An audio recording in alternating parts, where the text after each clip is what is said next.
through the cracks. And yeah. let me give you a string. Big day. Last week, you know who was in a war of words with Iran.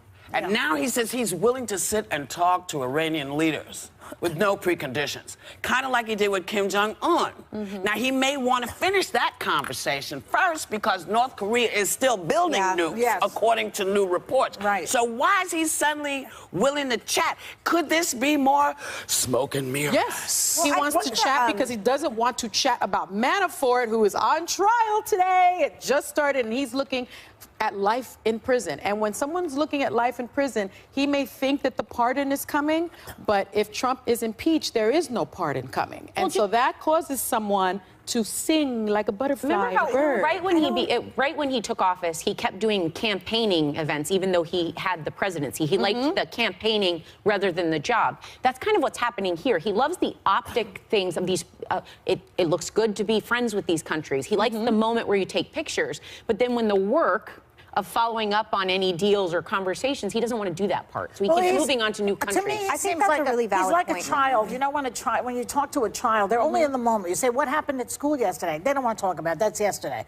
What's going to happen tomorrow? I don't know and I don't care. They're only in the moment. He's like that. He's got the brain of a toddler. I mean, the point that you've made so many times, which I think is really important, is that Iran isn't North Korea. North Korea is petrifying enough. And I think all of us in good faith went into his meeting with Kim Jong-un thinking, okay, maybe some diplomacy could possibly happen. Now we have new satellite photos coming out saying not only have they not stopped creating missiles, but it looks like it was a completely moot point. With Iran. But everything was kind of calm for a while. Obama did something, and now he's stirring up Iran. Why? Do you want to go through the?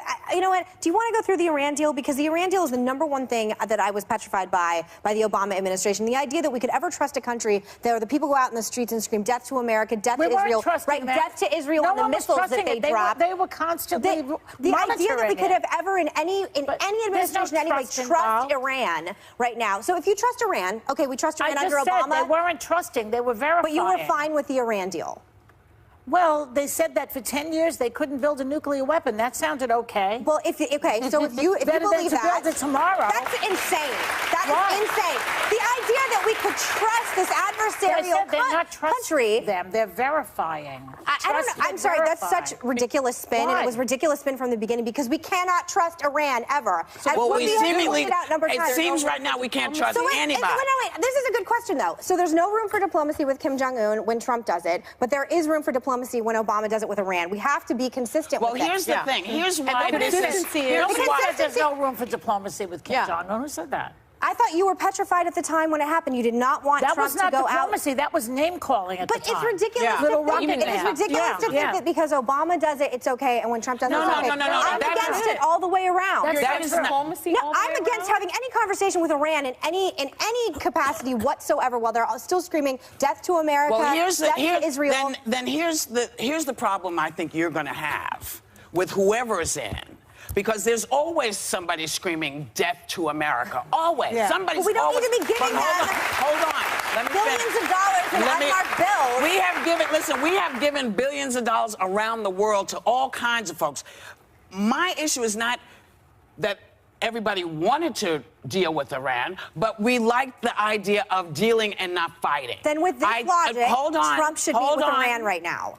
I'm sorry, say it again? Then Trump should be meeting with Iran right now with this logic. If we can do business with them, then fine. But I have a problem with it. That's fine, but did you have a problem with him? Do you have a problem meeting with, I don't know, Kim Jong-un? Yes, I was, as I said on the show, I was giving him the benefit of the doubt at the time. I was completely wrong. But you were willing to give him the benefit of the doubt. You have to figure other people were willing to give Obama the benefit of the... I don't think Iran is the same thing as North Korea. I don't think it's the same thing. It may not be in your mind, but if we're using... Wait. But if we're using the logic that you just explained, that you were willing to give him the benefit of the doubt, the new guy... With Obama and Iran, I assume that this table agrees that because Obama made the Iran deal, that it's okay for Trump to go speak to Iran right now. Because I trust President Obama much more than I will ever trust President Trump. He's a smart person. He's reasoned. He has the backing of smart people. You can't even compare these presidencies. Iran is exponentially stronger right now because of the Iran deal. And President Obama was exponentially smarter. Thank you, God bless you, and God bless America.